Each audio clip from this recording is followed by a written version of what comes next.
By 1882, a single devout Baptist from Cleveland secretly controlled 90% of America's oil without his name ever appearing on the door.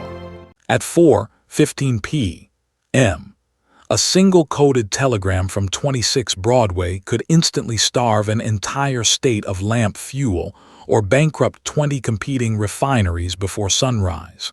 In 1902, a female journalist dragged a dusty rail ledger into the light and started dismantling a $418 billion empire barrel by barrel. Yet when the United States Supreme Court finally executed his monopoly in 1911, the execution order triggered the greatest wealth transfer in human history. To understand how one man captured the blood of the industrial world, you have to look at what Titchewsville, Pennsylvania, was in August 1859.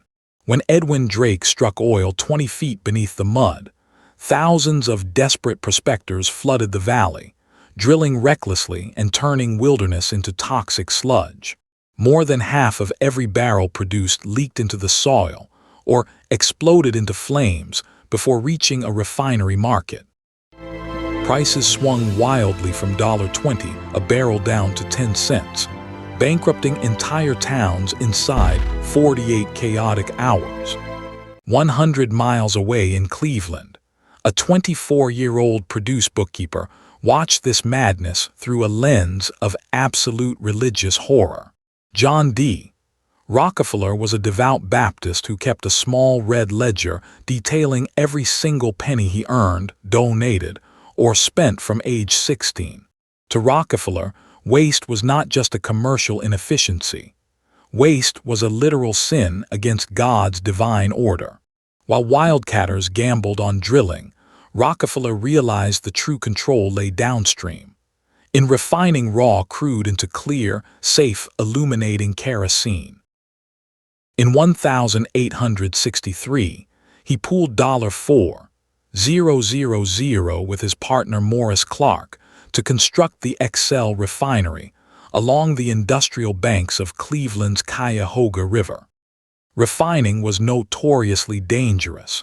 Cheap kerosene frequently exploded inside living rooms, burning whole families alive while they slept.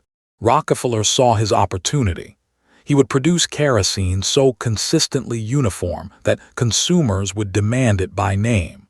He named his creation Standard Oil to promise one absolute, unvarying standard of safety across a terrified national market. His obsession with penny pinching became legendary. While inspecting a barrel factory, Rockefeller watched a worker solder tin oil cans shut. He asked how many drops of solder were used per can. The answer was 40. Rockefeller ordered the manager to test 39 drops.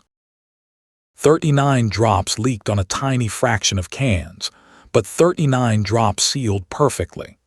That single drop saved $501,870 worth over $60,000 today.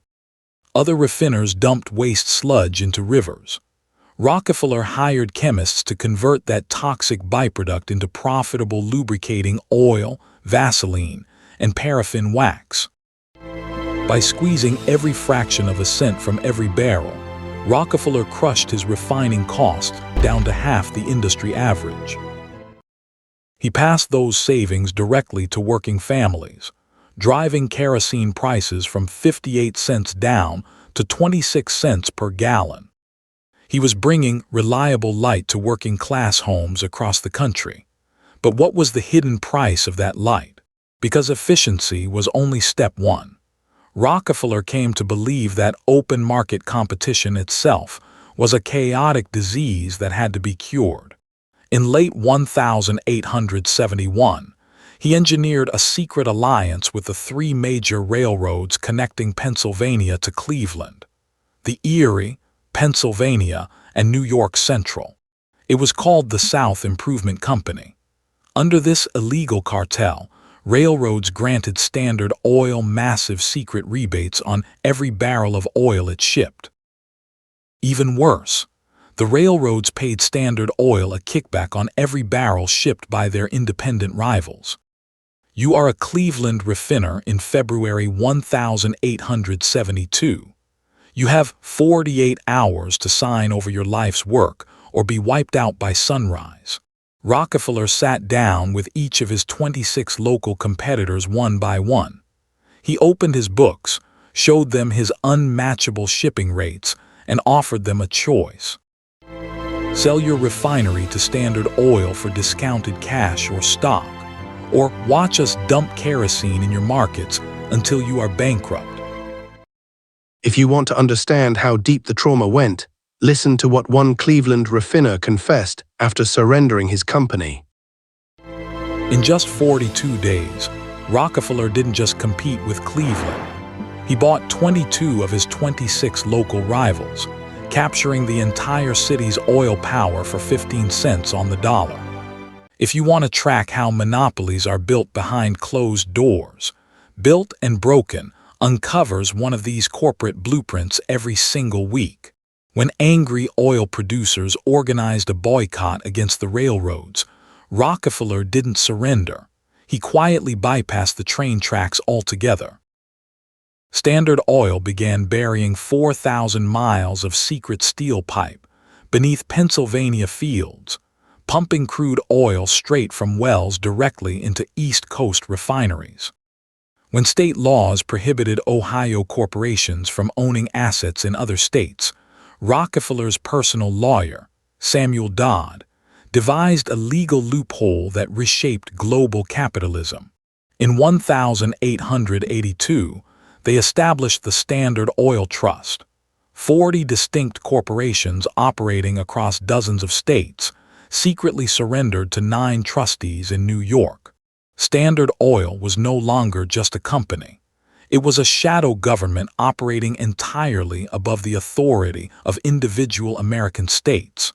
By 1895, 26 Broadway received 5,000 secret telegraphs every single day, tracking every loan barrel sold in Kansas before the grocer even opened.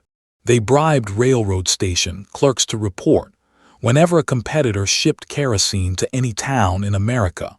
The moment an independent drum arrived in town, Standard Oil agents slashed local kerosene prices below production cost until the store owner surrendered. Once the independent rival went bankrupt, Standard Oil bought them out for pennies and raised prices 300%. He was the undisputed ruler of energy. Rockefeller had achieved absolute order across an entire continent, but he had created a mortal enemy. Her name was Ida Tarbell. In 1872, when she was just 14 years old, she watched her oil producer father ruined overnight by Rockefeller's Cleveland Massacre. She saw her father's business partner commit suicide under the crushing weight of Standard Oil's artificial railroad rates. 30 years later, as a senior writer for McClure's magazine, Tarbell gained access to a disgruntled former Standard Oil executive. In a secret basement room in Manhattan, she analyzed thousands of leaked internal shipping receipts, tax filings, and hidden rail ledgers. Starting in November 1902, Tarbell published a blistering 19-part expose detailing every bribe, illegal rebate, and ruthlessly orchestrated foreclosure. Tarbell's 19-part series handed Teddy Roosevelt 12,000 pages of illegal rebate receipts and the exact blueprint needed to execute Standard Oil. Roosevelt launched a federal antitrust assault, branding Rockefeller a robber baron who endangered the American Republic. In November 1906, the United States Department of Justice filed suit under the Sherman Antitrust Act to forcibly dissolve the Standard Oil Trust. For 5 agonizing years, government attorneys presented 400 witnesses and 1,500 exhibits documenting 30 years of corporate predation. Rockefeller refused to testify on details, feigning memory loss on 41 crucial questions about shipping rates. On May 15, 1911, Chief Justice Edward Douglas White handed down the unanimous verdict of the Supreme Court. Standard Oil of New Jersey was found guilty of unreasonable restraint of trade and given exactly 6 months to break apart into independent entities. The federal government thought they had executed the monster. If you want to discover how modern giant corporations play this exact same regulatory game today, Built and Broken exposes them every single week. When the verdict was announced, Rockefeller was playing golf with a friend on his private estate in Picantico Hills. A reporter ran onto the green and shouted, "Mr. Rockefeller, the Supreme Court has broken up Standard Oil." Rockefeller turned to his golfing partner without losing his composure and whispered 4 quiet words. The trust was carved into 34 separate independent regional companies, including Standard Oil of New Jersey, Standard Oil of New York, and Standard Oil of California. Because Rockefeller owned a pro-rata 25% stake in every single piece, he now held fractional ownership in 34 newly listed public stocks. Then, Henry Ford introduced mass production for the Model T automobile, and the world's demand for gasoline detonated like dynamite. Gasoline had previously been discarded into rivers as useless waste from kerosene production. Now it became the most precious commodity on planet Earth. Instead of competing with each other, the 34 baby standards grew exponentially inside their own regional monopolies.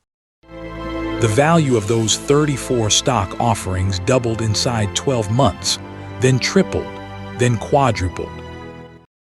The ultimate irony was that breaking Standard Oil apart made John D. Rockefeller the world's first billionaire because his monopoly was destroyed. His personal net worth reached $900 million in 1913, equal to over $418 billion today, representing 2 full percent of the entire United States economy. Elon Musk, Jeff Bezos, and Bill Gates at their absolute historical peaks never reached the sheer percentage of national economy Rockefeller controlled single-handedly. Those 34 broken pieces grew into the modern energy giants you fuel your car with today: ExxonMobil, Chevron, Marathon, and BP. Rockefeller spent the last 40 years of his life in secluded retirement, handing shiny silver dimes to children and donating $540 million to medical research. His foundation funded the eradication of hookworm across the American South, funded the discovery of yellow fever vaccines, and created the University of Chicago. Yet no matter how many hundreds of millions he gave away, public opinion never forgave the man who strangled American free enterprise. When he died in May 1937 at age 97, his casket was buried in Lakeview Cemetery in Cleveland under a simple stone obelisk. He had set out to eradicate chaos and bring divine efficiency to a wasteful industry. In doing so, he constructed a corporate leviathan that devoured its creators and redefined the relationship between money, power, and state. Remember that coded telegram sent from 26 Broadway in 1882 that could starve a state of fuel before sunset? In the end, John D. Rockefeller didn't just build a monopoly. He built the machinery of modern capitalism itself, a machine so perfect that when the world tore it apart, every broken piece only made him richer. That exact playbook of secret rebates, hidden corporate structures, and predatory scale didn't die in 1911. It was copied 60 years later by a tech visionary who never got caught.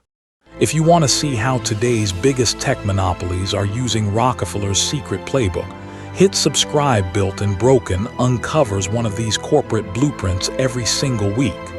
Next time, BlackBerry. Subscribe, you do not want to miss it.